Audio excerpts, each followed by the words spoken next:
சிம்மராசி. சிம்மராசி அன்பர்களுக்கும் நேயர்களுக்கும் ஆனந்த வணக்கங்கள். 2025 சனிப்பெயர்ச்சி பலன்கள். சிம்ம ராசிக்கு நிறைய பேர் சொல்லுவாங்க, இப்போ வர்றது அட்டம சனி. ஏற்கனவே கண்டக சனியில் இருந்திருப்பாங்க, இப்போ அஷ்டம சனி வருது, ஐயோ பயப்படுவாங்க. உண்மையிலேயே நல்ல விஷயங்கள் அத்தனையுமே இந்த 7.5 சனி, அஷ்டம சனி, அர்த்தாஷ்டம சனியில் தான் வரும். ஆக மொத்தத்தில் யாருக்கு அற்புதமாக இருக்குது அப்படின்னா அட்டம சனின்னு இல்லை, சிம்ம ராசிக்கு தான் உண்மையிலே அற்புதமாக இருக்குது. 80% என்னங்க இது எல்லாருக்கும் அற்புதமாக சொன்னீங்க, சிம்ம ராசிக்கு அஷ்டம சனி வரப்போது, இவருக்கு 80% நல்ல பலன்களே சொல்கிறீங்களே. கொஞ்சம் யோசிச்சு பாருங்கள். சிம்ம ராசிக்கு எப்படி இருக்குது அப்படின்னா, இவர்களுடைய ராசிக்கு 11ஆம் இடத்துல குரு, 11ஆம் இப்போ கர்மஸ்தானத்தில் 10ஆம் இடத்துல குரு எப்போ வர்றாரு? மே மாதத்துக்கு பிறகு 11ஆம் இடத்துக்கு வர்றார். ஒரு ரொம்ப அற்புதம் இல்லையா? குரு பகவான் வரக்கூடியது அவ்வளோ அற்புதமான பலன்களை இவர்களுக்கு தான் தருகிறார். லாபஸ்தானத்தில் 11ஆம் இடத்துல குரு மிதுனத்தில் இருந்து இவர்களுக்கு 3ஆம் இடமாக துலாமியும் பார்வை செய்கிறார், தனுசையும் பார்க்கிறார், 5ஆம் இடத்தையும் பார்வை செய்கிறது இன்னும் கூடுதல் சிறப்பு. அப்போ லாபஸ்தானத்தையும் பார்க்கிறார், இங்கே பார்த்தீங்கன்னா 5ஆம் பார்வையாக தனுசையும் பார்வை செய்கிறார், 9ஆம் இடமாகவும் அற்புதமான பலன்கள் கும்பத்தையும் பார்வை செய்கிறார். ஆக மொத்தத்தில் யாருக்கு அப்போ நல்லாயிருக்கும்? கும்பத்துக்கு தான் நல்லாயிருக்கும். அதே நேரத்தில் சனீஸ்வர பகவான் பாருங்கள், மீனத்தில் இருந்து இப்போ இவருக்கு பார்த்திங்கன்னா ரிஷபத்தினுடைய பார்வை 10ஆம் இடத்தை பார்வை செய்கிறார். அப்போ 10ஆம் இடம் தொழில் ஸ்தானத்தையும் பார்வை செய்கிறது. கர்மக்காரகன் தொழில்காரகன் சனீஸ்வர பகவான் 10ஆம் இடத்தையும் பார்வை செய்கிறது. மிக அற்புதம். ரிஷபத்திற்கு துலாமிற்கும் சனி அதிசுபர். ஆக குரு 11ஆம் இடத்துல வரார். சனி பகவான் பார்த்திங்கன்னா அட்டம சனியாக இருந்தால் அவருடைய பார்வைக்கும் பலம் உண்டு, சனி பார்வைக்கும் பலம் உண்டு. பொதுவாக ஒரு கிரகங்களுடைய பார்வைக்கு ரொம்ப அற்புதமான பலன். அவங்க மொத்தத்தில் ரிஷபத்தை தானே பார்க்கிறார். அது எப்படி அவர்களுக்கு நெகட்டிவான விஷயங்கள் நடக்கும்? அஷ்டம சனின்ற கான்செப்டே வராது, இவங்களுக்கு தான் நல்லாயிருக்கும். மகம், பூரம், உத்திரம்.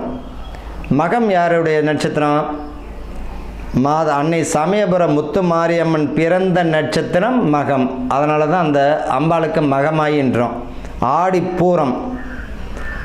உத்திரம் ஐயப்பன் பிறந்த நட்சத்திரம் பார்த்திங்கன்னா உத்திரம். அப்போ தேவர்களும் அன்னை அம்மன்களும் பிறந்த நட்சத்திரமாக இந்த சிம்ம ராசி இருக்குது. பொதுவாக ஏற்கனவே பார்த்திங்கன்னா இந்த சிம்ம ராசிக்காரர்கள் அரசியல் ஆளுமை மிக்கவர்கள். அரசியல் ஆளுமை மிக்கவர்கள் யார் அப்படின்னா இந்த சிம்மம் தான். ஏற்கனவே மகம் நட்சத்திரம் ஜகத்தை ஆண்டு கொண்டு இருந்தது, இப்போ பூரம் ஆண்டுகிட்டு இருக்குது. இப்போ என்ன நட்சத்திரம்? சிம்ம ராசியில் பூரம் ஆண்டுன்னு இருக்குது. இதுக்கு அப்புறம் வரக்கூடிய காலமும் இந்த சிம்ம ராசிக்கு நல்லா தான் இருக்கும், பயப்பட வேண்டிய அவசியம் இல்லை. அரசு ஆளுமை மிக்க ராசி பார்த்தீங்கன்னா இந்த சிம்ம ராசிக்காரர்கள். இவர்கள் பார்த்தீங்கன்னா இந்த முக்கியமான தொழிலில், இந்த கூட்டு தொழிலில் பார்த்தீங்கன்னா நல்லவங்க யார், கெட்டவங்க யார், யார் களபறிக்கிறாங்கன்னு காட்டி கொடுத்துருவார். உடல் நலத்தில் மட்டும் நல்ல ஒரு அக்கறை எடுத்துக்கணுங்க. உடல் உபாதைகள் பார்த்திங்கன்னா தரும், அந்த விஷயத்தில் இவர்கள் கவனமாக இருக்கணும். உடல் ஆரோக்கிய குறைபாடுக்கு காட்டும் இவர்கள் பார்த்திங்கன்னா அதில் கவனமாக இருந்து ஆரோக்கியத்தை மேலே ரொம்ப அக்கறை எடுத்துக்கணும். இந்த சிம்ம ராசிக்காரர்களுக்கு ரொம்ப அற்புதமான பலன் யாருக்கு அப்படின்னா சிம்ம ராசி தான். கவலைப்பட வேண்டிய அவசியமே இல்லை. அஷ்டம சனியாச்சு. சரி, இப்போ இந்த ஒரு வருஷத்து 2025 மேக்கு பிறகு குரு வருகிறார். 2026 மே மாதம் வரைக்குமே குரு இருப்பார். அப்போ சுபத்தை தானே கொடுக்கணும். அதுக்கு அடுத்தது பார்த்திங்கன்னா குரு பகவான் கடகத்தில் உச்சம் அடையக்கூடிய போது அங்கே சுபத்தை தான் கொடுக்க முடியும்.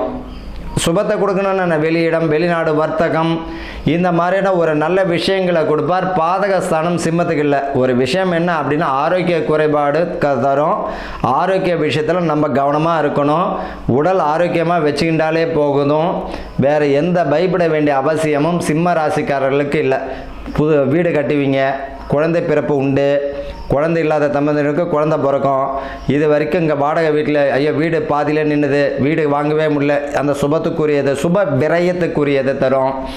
அதே போல் பார்த்திங்கன்னா மாணவர்களுக்கு படிப்பில் கவன சிதறல் ஏற்படும். அந்த கவனத்தை இவங்க கையாண்டால அற்புதமான மதிப்பெண் பெறுவாங்க. அதே போல் திருமணத்திற்குரிய பிராப்தம் தந்துடும். புதிய தொழில் அமையறதில் கொஞ்சம் கவனமாக இருக்கணுங்க. புதுசாக ஏதாவது தொழில் சேரணும், புதுசாக ஒரு பார்ட்னரை சேர்த்துக்கணும். இவனை சேர்த்துக்கலாமா வேணாமான்னு 1க்கு 1000 முறை, ஏன்னா அவன் தான் உங்களை குழி பறிப்பான். புதுசாக ஒரு சேர்த்துக்கிறீங்க, முன்பின் தெரியாத நபர்களிடம் வேண்டாம், அறிமுகம் வேண்டாம். அதே போல் பார்த்திங்கன்னா முகநூல்ல கருத்துக்களை வெளியிடும் பொழுது மிக மிக மிக கவனம் தான் இருக்கிறது நல்லது. புதுசாக கருத்துக்களை வெளியினா 1க்கு 1000 முறை யோசித்து கருத்துக்களை வெளியிடுங்க. வாக்கு மற்றவங்களுக்கு வாக்கு கொடுங்கன்னா முடியும்னா கொடுங்க, இல்லை விட்டுட்டு வேலையை பாருங்கள். அதனால் ஒரு பயப்பட வேண்டிய அவசியம் கிடையாது. ஆக மொத்தத்தில் பார்த்தீங்கன்னா சிம்ம ராசிக்காரர்களுக்கு கவனமுடன் கூடிய மிக வெற்றியை தரக்கூடிய அற்புதமான இந்த சனிப்பெயர்ச்சி பலன்கள் சிம்ம ராசிக்கு அள்ளி கொடுக்குது.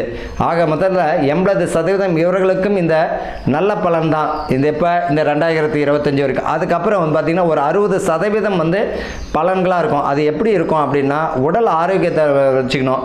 அதே போல் வெளியிடம் வெளிநாடு நல்ல ஒரு பலனை தரும். வெளியிடம் வெளிநாடு பலனை தரும். பண விஷயத்தில் கவனமாக இருக்கணும்.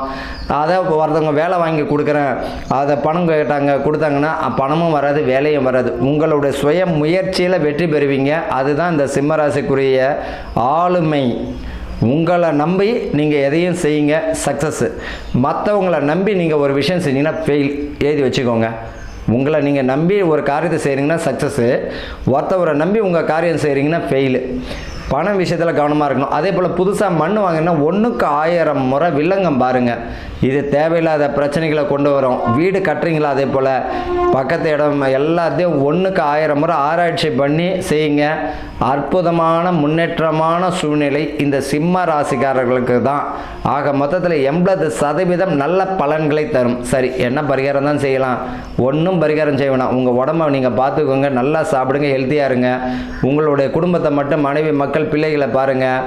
பரிகாரம் என்பது வெயிலுக்கு கொடை மழைக்கு கொடை தான் ஒழிய தப்பிச்சிக்கலாம். பரிகாரம் இல்லைன்றதெல்லாம் நான் சொல்ல வரல. பரிகாரம் என்பது வெயிலுக்கு கூட தப்பிச்சிக்கலாமே ஒழிய, அன்னை சமயபுரம் முத்து மாரியம்மன், மகம் நட்சத்திரக்காரர்கள் சமயபுரம் முத்து மாரியம்மனை வழிபட்டாலும் மிக அற்புதம். மாரியம்மன் உங்கள் வீட்டுக்கு பக்கத்தில் இருக்க மாரியம்மனை கெட்டியாக பிடிச்சிக்கோங்க. வாரத்தில் ஒரு நாள் வெள்ளிக்கிழமை அம்பாளை தரிசனம் செய்யும் போது நல்ல ஒரு முன்னேற்றமான சூழ்நிலை தரும். அதே போல் இந்த ஆடி மாதத்தில் வரக்கூடிய பூரம், ஆடி பூரம் அன்று பார்த்தீங்கன்னா சுமங்கலிக்கு உங்களால் முடிஞ்சது இந்த உதவிகள் செய்யலாம். அதே போல் பார்த்தீங்கன்னா இந்த உத்திர நட்சத்திரக்காரர்கள் பார்த்தீங்கன்னா யாராவது அனாத சடலங்கள் இருக்கும், சடலத்தை கூட எடுக்க முடியாமல் கஷ்டப்படுறவங்களாம் உண்டு. சடலத்தை கூட எடுக்க முடியாத ஏழைகளோ இல்லை கஷ்டப்படுறோம், உங்களால் முடிஞ்ச உதவிகள் செஞ்சாலும் சரி. அற்புதமான ஒரு ஆயுள் கண்டத்துலேருந்து மட்டும் இல்லை, எல்லா விஷயத்திலும் இந்த நோய் உபாதைகள்லேருந்து தப்பிச்சிடலாம். அனாதை சடங்குகளுக்கு உங்களால் முடிஞ்ச கைங்கரியம் செஞ்சு பாருங்கள். மிக அற்புதமான பலன்களை சனீஸ்வர பகவான் உங்களுக்கு அள்ளி தருவார் என்பதில் துளி கூட ஐயமில்லை. ஆக மொத்தத்தில் வெற்றியுடன் கூடிய முன்னேற்றமுடன் கூடிய கவனம். சிம்ம ராசிக்காரர்களுக்கு ஆனந்த வணக்கங்கள்.